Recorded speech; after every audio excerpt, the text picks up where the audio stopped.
N'est-ce pas de la volonté du Très-Haut que viennent les maux et les biens? Les maux, c'est le pluriel du mal. Donc tout ce qui t'est arrivé de mal comme de bien, Dieu dit c'est de la volonté de lui le Très-Haut, celui qui a créé les cieux et la terre. Ce qui t'offusque, parce que sûrement on n'a fait que parler du côté de l'amour de Dieu qui fait le bien. Mais il y a un côté de l'amour de Dieu qui permet des situations difficiles parce que Dieu veut nous rebâtir, enlever les imperfections de notre vie. Donc l'amour de Dieu a deux facettes. Alléluia. La facette où il nous fait du bien, la facette où il nous fait du bien. Alléluia, en criant des situations d'opposition, des épreuves pour nous façonner. Ça fait partie de son amour. Et Jésus l'a dit, si cela est arrivé au bois vert que lui il est, alors nous qui sommes le bois sec, cela aussi va nous arriver. Voilà pourquoi il a dit à ses disciples, si vous persévérez avec moi, vous allez aussi être glorifiés avec moi.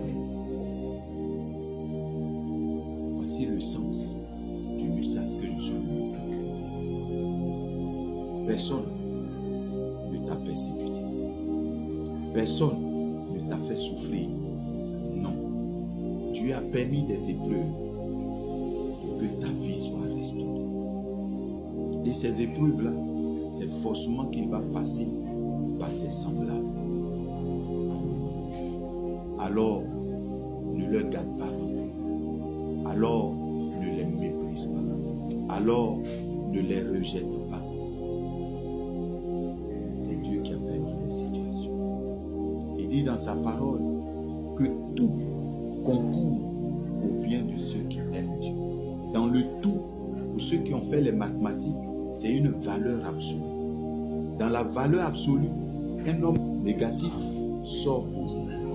Dans la même valeur absolue, un homme positif sort positif.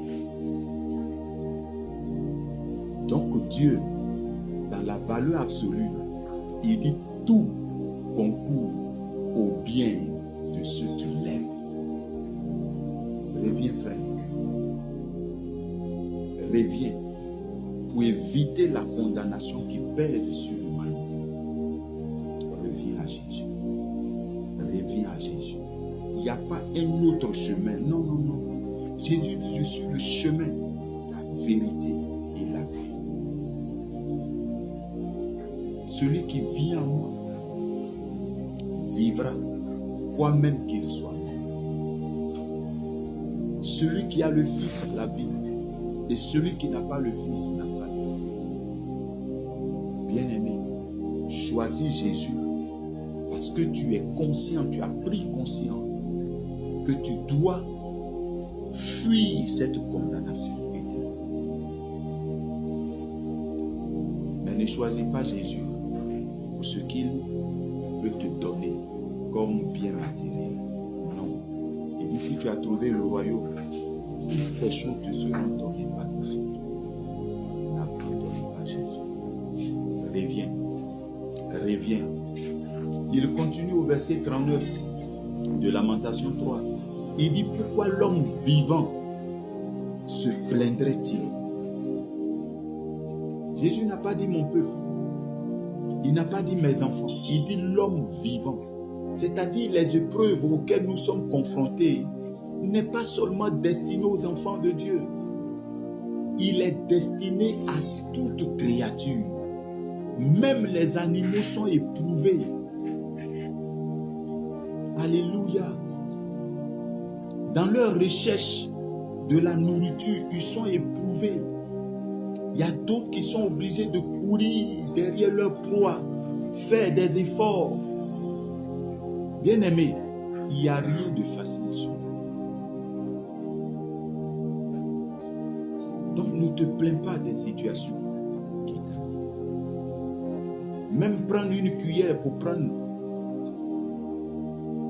une soupe de riz ou mettre dans la bouche, et par moments difficiles.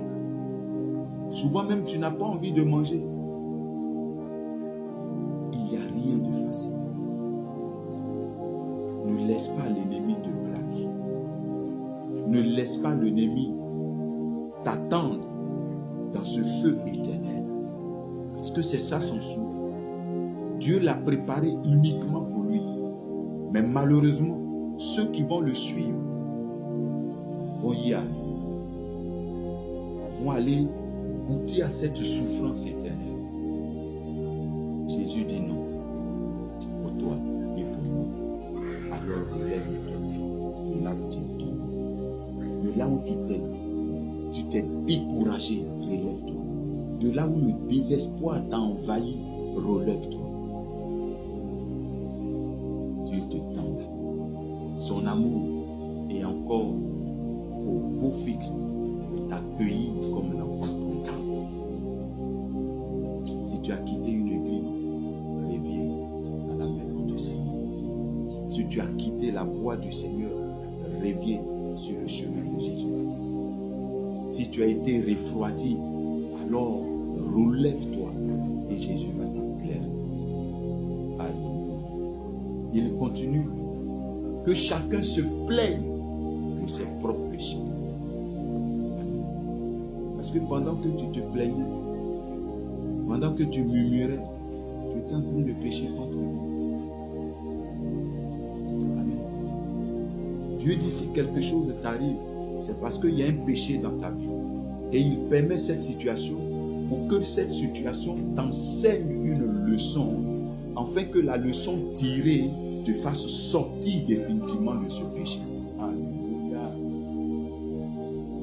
Voici la fonction des épreuves, la fonction des tentations, la fonction des difficultés qui se présentent à nous. C'est pour qu'on comprenne une situation négative dans laquelle on se plaît que Jésus vient enlever dans notre vie. Parce que cette situation peut nous conduire à cette condamnation éternelle.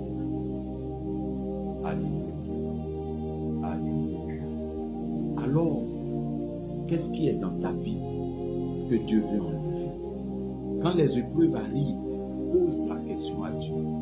Seigneur, qu'est-ce que tu veux m'enseigner dans cette situation? Je t'assure bien, parce que tu aurais posé la bonne question. Non seulement Dieu va te répondre rapidement, mais ça va t'aider à sortir de cette épreuve rapidement. Mais plus tu murmures, plus tu te plains, plus tu cherches quelqu'un qui serait à l'origine, qui sera vraiment celui qui est en train d'infliger cette situation, elle va durer dans la vie.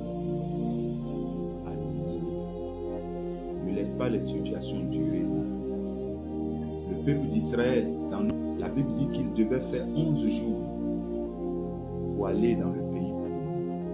Mais à cause de l'état de leur cœur, ils ont fait 40 ans dans le désert. Dieu ne veut pas que tu fasses 40 ans.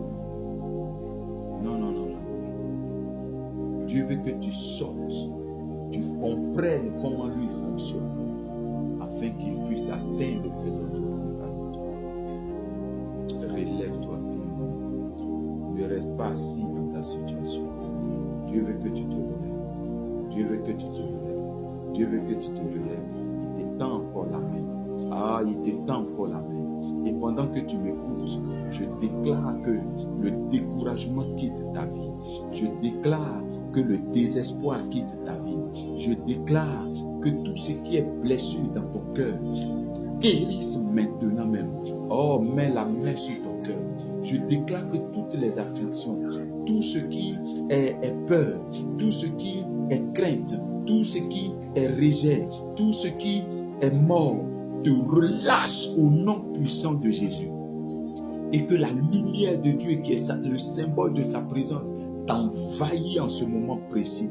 Et que le cœur qui a été en dessus soit relâché par les œuvres du monde des ténèbres au nom puissant de Jésus-Christ. Et que le Seigneur te claire de sa lumière, de sa présence. Et que la fraîcheur du Saint-Esprit te fasse te lever d'un bond pour recommencer à marcher avec Jésus. Parce qu'il n'en est pas fini encore avec toi. Jésus n'a pas encore fini avec toi. Alléluia. La destinée qu'il t'a tracée, il veut que tu entres dans cette destinée. Or, il faut que, pour que cette destinée se réalise, tu dois d'abord le laisser, lui, le potier, te briser et te refaçonner, te rebâtir. Accepte le brisement, accepte le brisement, accepte le brisement et tu seras une vie meilleure. Tu seras une vie glorieuse. Tu seras une vie que le monde va chercher à comprendre le secret qui t'a amené là. Alléluia. Au nom puissant de Jésus. Amen.